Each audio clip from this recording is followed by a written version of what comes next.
All right, everybody, welcome to another episode of the Vets and Real Estate Podcast. I am joined by a former air defender turned in to a real estate professional. So let's go ahead and stop listening to me and let's hear a little bit more about our guest.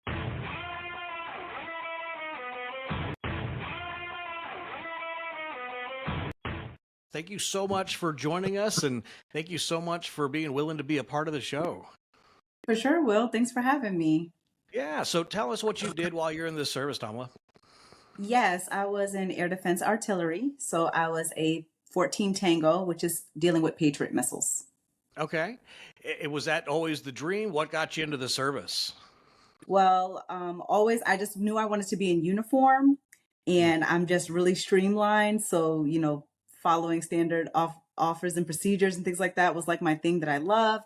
And I wanted to get away from where I was. Mm. I didn't grow up the best and things like that. So I was like, I should probably try the service. And it was a dream since I saw G.I. Jane on TV and I never let it go. That's awesome. I don't know how many people are like, I'm joining because of Jada Pinkett Smith. I don't. Yeah. That's an interesting one. I don't think I've heard that one. I don't think I've heard that one before. G.I. Jane's the way to go. Right. So how long did you do in the service? Just one term, one contract. Just I fell just in one love term. and got out. Fell in love. Okay, fair enough. So was it the goal to get out and go into real estate, or just kind of go out and go do something else, or just realize you wanted to continue service? So when I got out, I did go to school for a bit to do accounting. My mom was an accountant, so numbers just come to me naturally. So I did that for a little bit. And then COVID hit, and it was kind of like, we're terming your position because we want to put everything at the main office instead of in person now because people couldn't really be around each other. And when they did that, they gave me a dope severance and I was able to be like a full-time stay-at-home mom. And my husband, who also was active duty at the time as well, he was doing a lot of like TDY still because he did recruiting. So it was like easier if one of us stayed home with the kids. So I did that. And then when that money started to run out, I was like, what am I going to do now? I necessarily don't want to go back into accounting. We did relocate from Orlando to San Antonio. That's what brought us to San Antonio, Texas, to Fort Sam for my husband's job. And we had bought our first house using our VA loan. So my husband decided to use it. We had a really great realtor. She was also a veteran and a military spouse and a mom. So I just really connected with her and resonated with her. We had a really good experience. And I said, you know what? I want to help people do that, but I just don't think I have the personality for it. So I actually started applying to go back to accounting. And my friend, she was telling me, who was also the realtor, she's like, you have a real inviting personality. You're really smart. You use your words very well. People are drawn to you. And I think you would be great in it. So I decided, you know what? I want to be a business owner. I think that that's super powerful. Also, a lot of people were in the field of like wanting to become entrepreneurs because of COVID. So I said, you know what? Let me go ahead and get into that adventure. And I decided I want to be a realtor. So that's what I did. Awesome. So it really wasn't vision down the road. It really was just kind of that guidance from your realtor, which I mean, obviously they made a huge impression on you to, have you change careers effectively. Right. Yeah. It was not in the cards at all. If you would have told me 10 years ago, oh, you're going to be a realtor one day, I would have been like, yeah, right. Like, I don't think I fit the bill. I'm kind of rough around the edges. I really straightforward. I'm a Sagittarius. So a lot of people either love my personality or hate it because I'm like free spirit, but super bold. And I'm also from New York. So having to train my accent so that I sound like I'm speaking English was a bit of a task, but now everybody seems to understand me because I don't want to go around sounding like this all the time.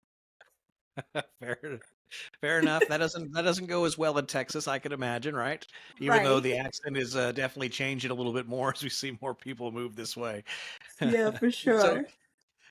so I'm curious. You kind of had a little bit of self-doubt in there that you didn't think you were the right personality. Now that you've kind of gone through that journey, I mean, were you just completely flat wrong, and it just was it self-doubt, or have you still noticed there might be some of those limitations that you kind of had to work at it overcoming? Yeah, so it definitely was self-doubt. I had never necessarily pushed myself to do anything different other than what I had already envisioned, which was just the military and then again accounting because it came to me so naturally. Mm. So this was definitely like outside of the box, but it's like you should try it. And I was like, okay. So then I decided to go to real estate school.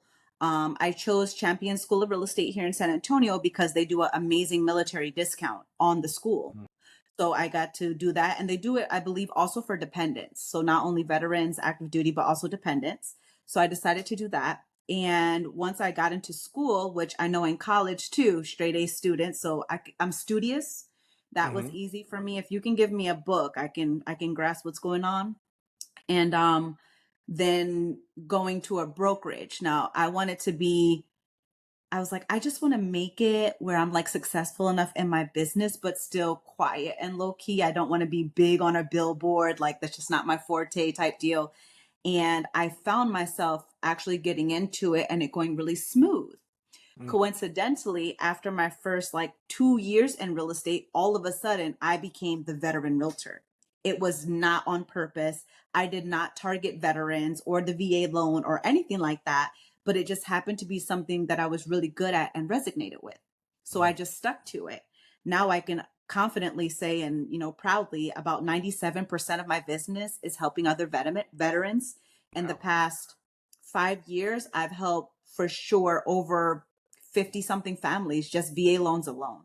So I Mm. love it. And it really makes me happy. So overcoming that self doubt and just being willing to step outside of the box, like I didn't have anything to lose. Either I'm really good at it or I'm just going to go back to accounting and still be really good at that. Yeah. So was there anything, I guess, that came from your time in the military that is absolutely just transitioned and it's still in you and is making you successful in real estate? My calendar. So scheduling and organizing is your bread and butter, especially in real estate, being a wife, being a mom. I have 6 siblings, I have nieces and nephews. I've got a big family. So definitely being married to my calendar is very helpful.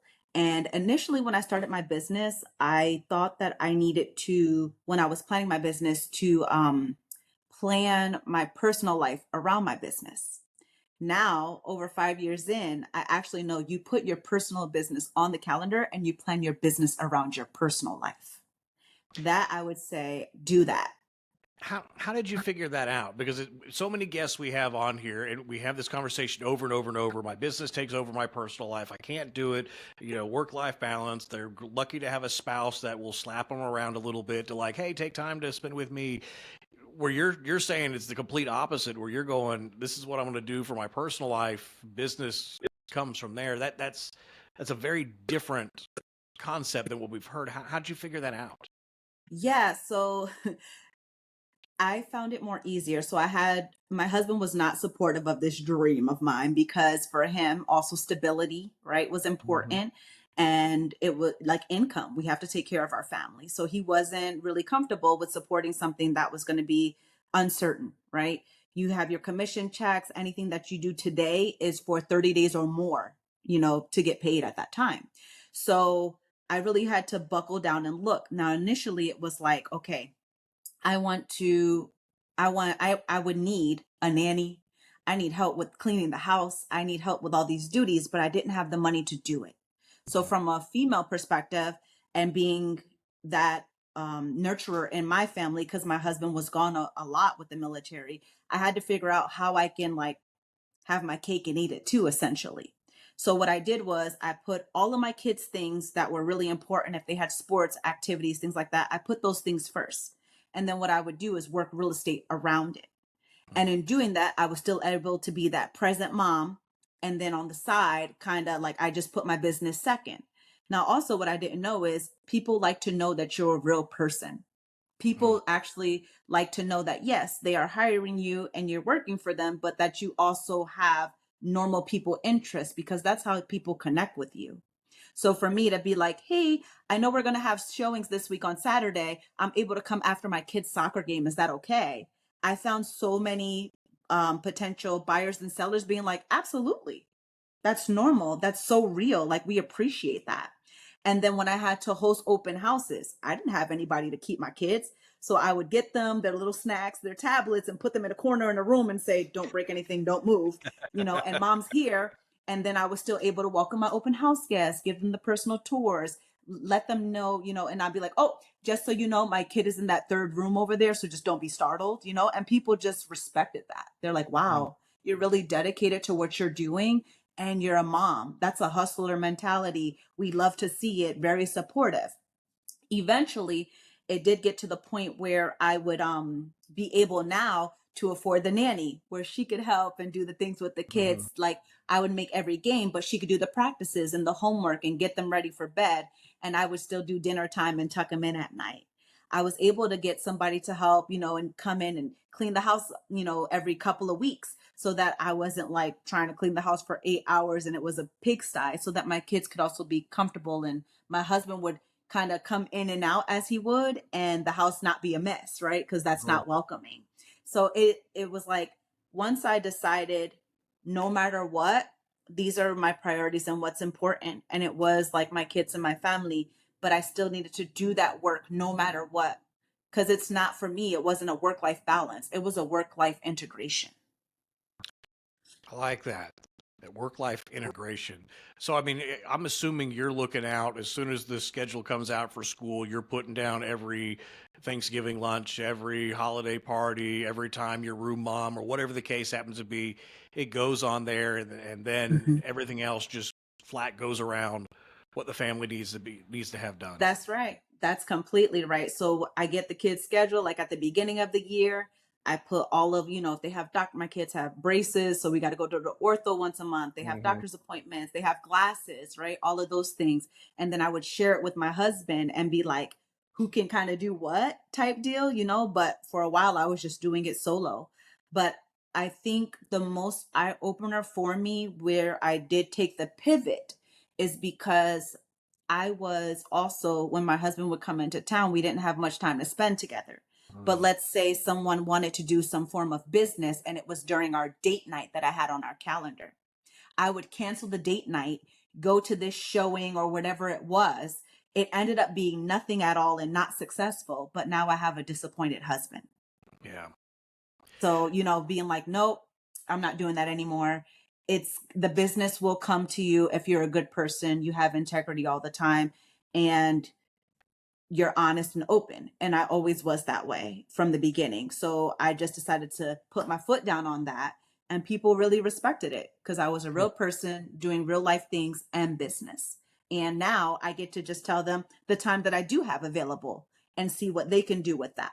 If Mhm. it's absolutely like out of town, people are coming out of town and they just only have this time, I plan those in advance, at least like a couple of weeks to a couple of months in advance, and I put that on a calendar, and I know because they're out of town I can't move it. But most Right. people are really flexible and I'm not afraid to ask. So then I'm curious, have you lost business from, hey, I'm not available these times, and they want, because I mean, yeah, again, I'm on the commercial side, a little slower. I hear the horror stories on the residential side that if you don't pick up, you don't answer, they're moving on to the next one. So I would imagine at some point in time you've had clients that just, well, you're not as responsive, or I only want to do it this time. Have you run in that problem? I wouldn't necessarily say lose business because I am a resourceful realtor. I'm also on a team, right? So there's Mm. about 8 of us on a team. So let's say you're coming into town. Hey, Will, I know you said you wanted to see this house tonight. You actually live here in San Antonio. You need to see this house tonight. And I'm actually not available, but you know what? I have somebody who is. So I can either have somebody go and show them just that one property, and then I Mm. can still get to what I need to. I have somebody always on hand for that, or if it's like an absolute deal breaker, like they're going to want to work with somebody else, I always let them know I have this option for you. And if that doesn't work for you, it's definitely okay to seek other representation. I don't take it personal because I understand also it's important to you.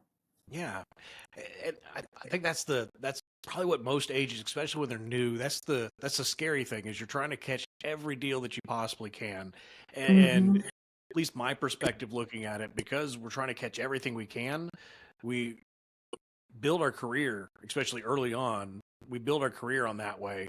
Where did you do the same thing early on, or were you just right from the very beginning? No, I'm going to plan everything around family, and then business comes in. No, so the first year it was all about business. Mm, Business, business, business to the ground, like everything. But that yes, that comes with building a business, but like I said, when I wasn't looking for the balance and I was integrating it, I was able to just manage more. okay. So we could be at the kids' soccer game and I'm on the phone taking a call. This is Tamala. How can I help? And then just kind of flowing into that. And I might have a showing or two after practice and things Mm, like that.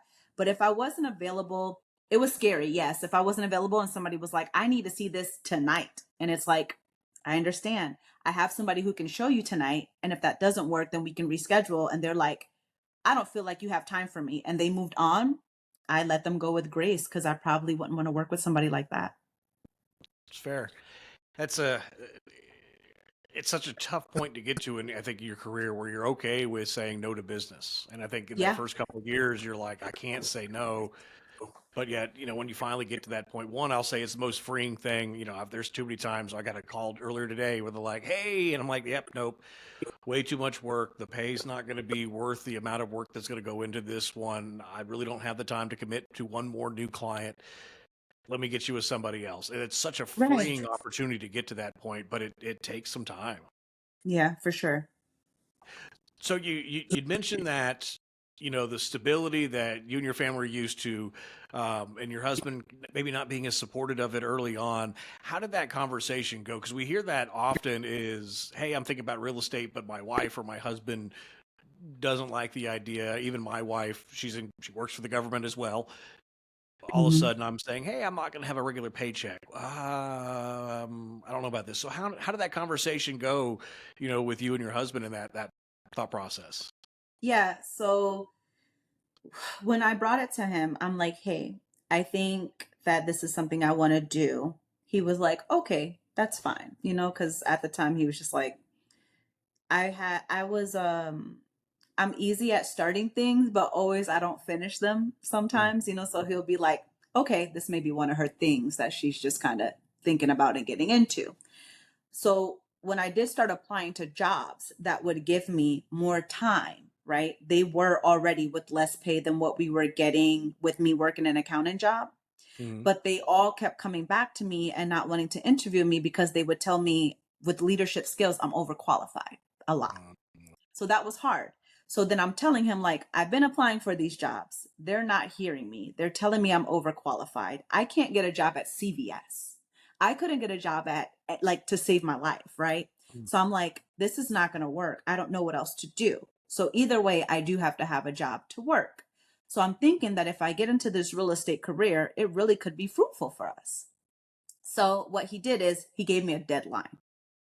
I Uh, had 6 months after going to real estate school to close a deal and get paid, or I had to let go of my dream of real estate forever. And I was like, deal. That was the deal that we put on the table. We had enough money that I had saved to float me to go to school, to join the mhm. team, to learn and get with my brokerage, to go through their training programs, and then to just get after it. And I joined my real estate team. So I got my license, I believe I got it August 31st of 2020. And I'm looking on the wall because I have it there. March 6th of 2021, I had my first closing ever. And that So was then it. he was like, "Okay, go do it." At that point. So when that happened, I was like, look, I came home and brought him the actual paper check and was like, here, babe, this is for you. And he's like, uh-huh, okay, that's good. You did good, and I'm like, and I'm gonna go do it again. And then he's like, okay. And then after that, it just took off. I was Mm, like in the motions. I kind of understood what I was doing, had the process more streamlined, following that calendar. Place is a wonderful company. They have great CRMs, all kind mhm, of resources and tools, and their training is phenomenal. They even accept other brokerages, so like EXP, Keller Williams. You could be from any brokerage and be a part of Place and use their tools and systems. So doing that, and then it was just after that, it just like got after it. Even my first buyers that I got that first check from, they were like, "We thought you had been in the business for like 4+ years. We had no mm, idea you were a brand new agent." mm. And I was just like, I wanted to own it. I wanted Yeah. them to feel comfortable and confident. If I don't know the answer, I'll make sure we find it. If you need anything, let me know. If I'm not available, I have people available for us. Like just let me know what you need. And I just kept getting after it in that way. So once the first check came, it was good. The first year in real estate, my first year in real estate, I worked about 8 months, but I had 8 closings. So it wasn't Mm. that bad. The next year in real estate, I probably did 16 deals. I worked 10 months, did 16 deals, and I hit 6 figures. So my Mm. husband was super happy after that. And I was like, see, this is it. This is it, and everything. And, it really changed our lives. It helped him be able to retire comfortably when he was ready, which was also Mm. something super scary because now he's also transitioning out and trying to figure that out. And then we had to figure out income wise because I knew he was retiring and I knew he'd get retirement pay, but we didn't know what that would look like dollar wise with the Sure. bills and things that we had going on. So is he going to get in real estate too? I begged him when he got out to come and be like a husband and wife team to do it with me. And he was just like, no. He's like, I'm over it. It sounds super busy. He wants to be more like relaxed, if you will. He did Sure. end up taking like 2 other jobs. One of them he stayed at for like 2 years, and another one he was at for like just a couple of months. It wasn't fitting for him. So now though, and this would be I'm a little over 5 years now. I'm sorry. Yeah, I'm in my fifth year. And now he's kind of like, I'm just going to be a stay-at-home dad. So that's what he does. He gets the kids to school, he cooks the dinners, he does the things, and he's really happy now. He's actually Yeah. out playing racquetball right now. Man, rough life. Kept husband. Right? How dare he? And I'm always fascinated, especially when we hear husband and wife teams, like in the commercial world, that's not nearly as common. You will run across with like more often it's father son or father daughter, more often than the commercial side. But I'm always curious, or it's always to me fascinating that thought process. My wife at one point in time got fed up and threatened to come work for me on a while. And I mean, my wife would be amazing at doing real estate. She's more the salesperson than I am, and we built out an entire thing. But I know my worry was always, how is this going to impact our relationship? How is it going to impact those things? And I mean, when you were thinking that through, was there any concerns with him coming in on that side, or? Oh, yes. So me and my husband are day and night. I'm Mhm. more of like, and he's more like, taking his time. Okay, I'll tell you this. He's Jamaican, so he's on island time. Okay. Everything is just super cool, very slow, super relaxed, and I'm like, right?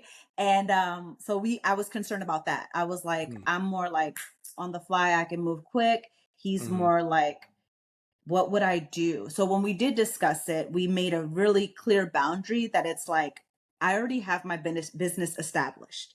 I already have what I'm doing. I needed him to go and build his own business the way that he runs it. And then what we would do is kind of try to see how we can fill in the blanks for each other and just assist, if you will, because we just work so different. Yeah. Hmm. I think that's one of the interesting things. It sounds like you have a really good handle on it. Is you really in real estate have to be self-aware, especially as a small business owner. You have to be self-aware of who you are, and what you aren't in a lot of those Yeah. aspects. Is that just naturally who you are, or did that take some No. time to kind of figure that out and go through that process and realize, here's who I am, here's what I'm going to work great with, but here's who I'm not, and here's what I can't do, and should bring somebody else in or offload that. Yeah. So when I first joined real estate, I was just young, partying, hanging out, doing the mom thing. It was just like kids at the pool, woo, mimosas, like just doing all the things or what have you. Hmm. And I realized when I was doing real estate that that lifestyle actually wasn't matching my real estate goals. So actually in 2021, in 2021, that fall, I decided that's why I had only worked 10 months because I decided to take 2 months off so that I could do some self-awareness digging. Mm, I was like, I feel like I've hit a growth ceiling and I don't know exactly what I need. So I needed to take a step back so that I could view my circle, people who were around me, who was influencing me, who was within the culture that I wanted to be in, who were doing some of the activities and the things that I was more aligned with, and also dig deeper into why I was having some of the behaviors that I was having too, because apparently it wasn't normal as I thought. mm, So I decided to go to like a wellness retreat that was a month long.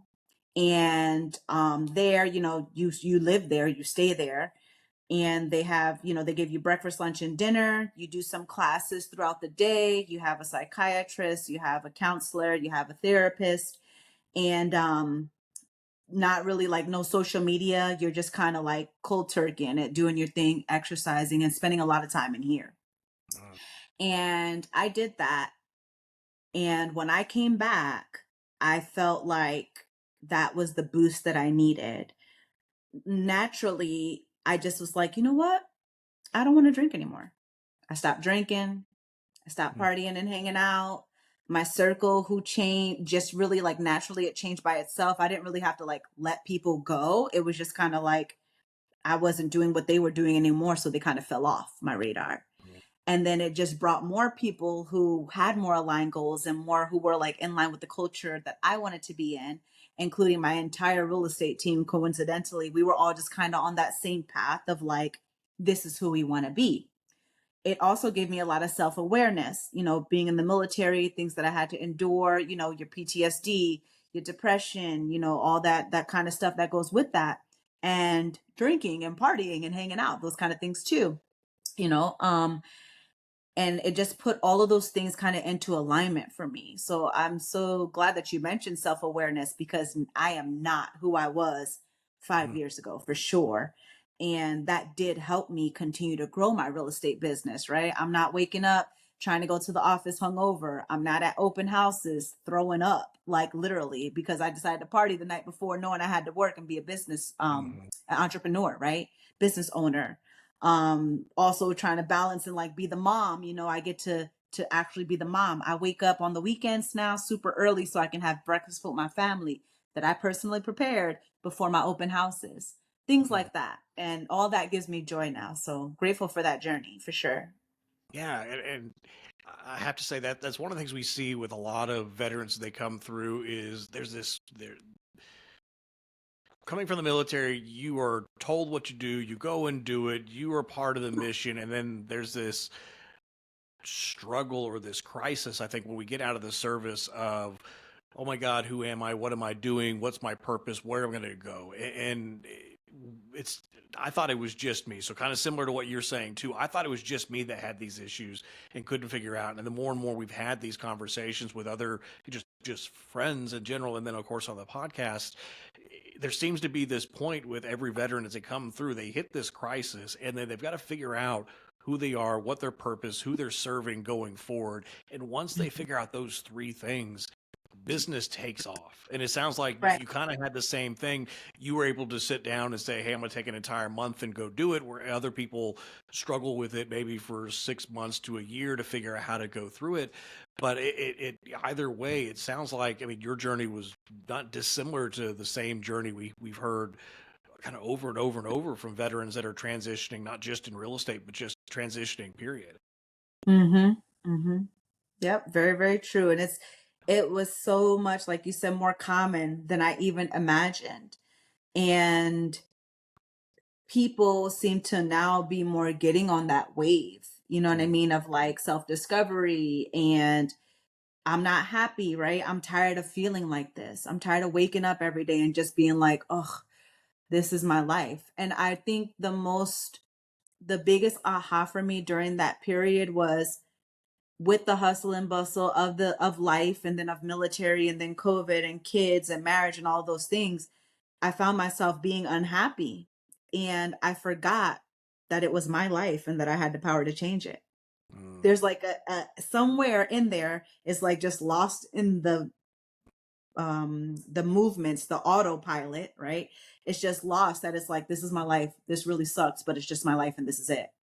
And I'm so grateful that I had the self-awareness to be like, oh yeah, this is my life. I don't like that. I don't have to Mm, do it. I want to change. I sure can. I don't want to be around that person anymore. I don't have to be. I'm not happy at my job. Leave, do something else. And I'm grateful that I got that because I also got to give that to my husband. mm. And he also went on during his transition, he saw me do it. So some of those things he kind of grasped for himself too. And he's so much more happier with doing so. That's awesome. Hmm. So, one of the questions we have from a lot of service members to transition, and it sounds like you maybe naturally found it, but we start talking about what brokerage should I join? Should I join a team? Should I do all those things? And it sounds like you found a team that you really align with well. Was that accidental? Was there some deliberateness to this, or just kind of happened to be that because the people you're around, they pushed you into the journey that kind of brought them into that same fold? Definitely, I did not discover this on my own. So Mm, that realtor that we had who said that I would be good in real estate, she introduced me to my business partner. And when me and him met, like it was just I had went to one of the Keller Williams Heritage Red Days, and they were mm, volunteering doing some building for HUD housing. And I went with her just to volunteer. You know, I had some free time, so I love sure. giving back to the community and things like that. So I went with her and I met him. And when me and him locked eyes, I was like, "What's up?" He's like, "What's up?" And I'm like, I'm going to get into real estate and I'm going to join your team. And he was like, yeah, well, if you do that, you let me know. And from there, you know, we kind of like just pounded it, hugged it out, and we just had this connection. Mm, And I went to real estate school. And when I got my license, I called him and I said, I got my license and I'm ready. And he was like, I'm ready for you. And, you know, we spent some time together and interviewed and stuff. And when they, with this company place, when he did his, I guess it's like their interview process. You spend a mhm, lot of time together. It wasn't like a little, oh, we're going to do like 1 or 2 hour interview and just talk about your needs and goals. Also, too, it wasn't all of it wasn't foreign. You know, like when you go to companies, they ask you about your family and your lifestyle. Personally, I've experienced discrimination against that actually. mm, So when they were mentioning it, I was like, oh, here we go again. We care about the people, and you actually don't care about the people, right? I've been through this road time and time again, but I he asked about my family and my goals and things. And then throughout the couple of other times that we had met, it was like, what are your personal goals in life? What are your self goals? You know, things like that. And I was like, oh, he's for real. This is something mm, that they practice what they preach, the culture. And he was just getting me more aligned with that. So when I joined the team and everything, I was like, oh, he was it was talking the talk and walking the walk. This is really what they're about.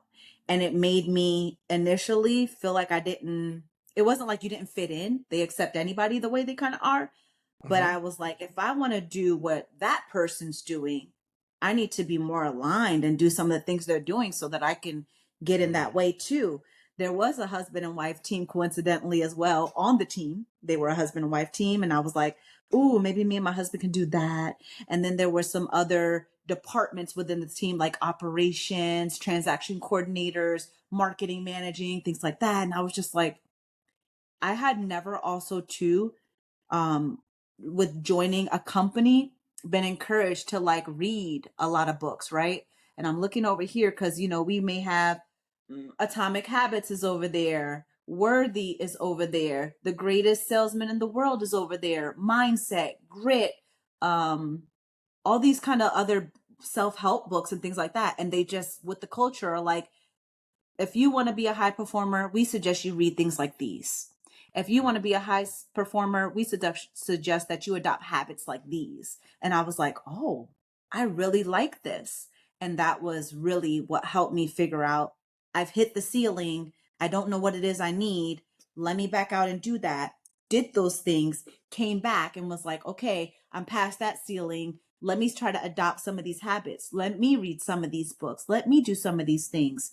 And then it was like, oh, I got it now. This is the flow that they were talking about. And it was so natural. mm. So it really sounds like as a team, the culture that was really built there was really on self growth, self um, discovery, fulfillment, type things, and then just continual. How do you become the best? Is there a specific book that you think, out of all everything you've read, that anybody is coming into real estate should actually sit down and read and Mm. kind of take? Can you limit it down to one book?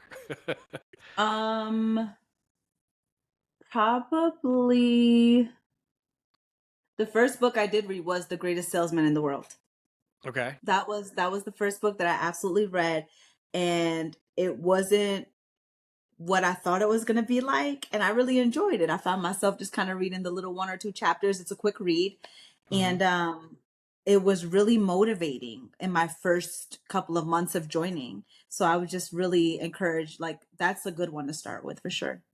Okay, that's good. Well, Hmm. I haven't read that one, so we'll add that one to the list. I've always found that interesting, is what books really resonate with people and which ones really stand out. And what I think is so personal about some of these books is that it really gives a reflection. If you tell me to go read that book, I'm going to read it. I'm going to understand more about who you are. And I think it's such an intimate idea of, here's a book that I thought was really valuable, because you really are kind of giving away some of your secret sauce or what's really made you you. And there's too many Hmm. times where I've had somebody who's recommended a book, hey, you should read, there's a guy that recommended Nordstrom Way. And I was like, I don't want to hear about a department store. I read it and I was like, that explains how you run your business. Oh my gosh, that explains how you're a husband.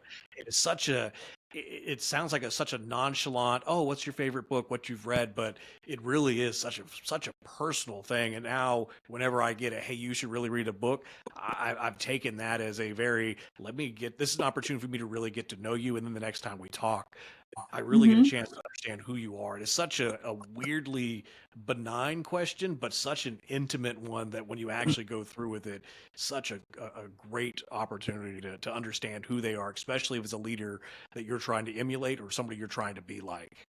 For sure. Yeah, it's really telling. And I never thought about it in that way. So thank you too, because Yeah.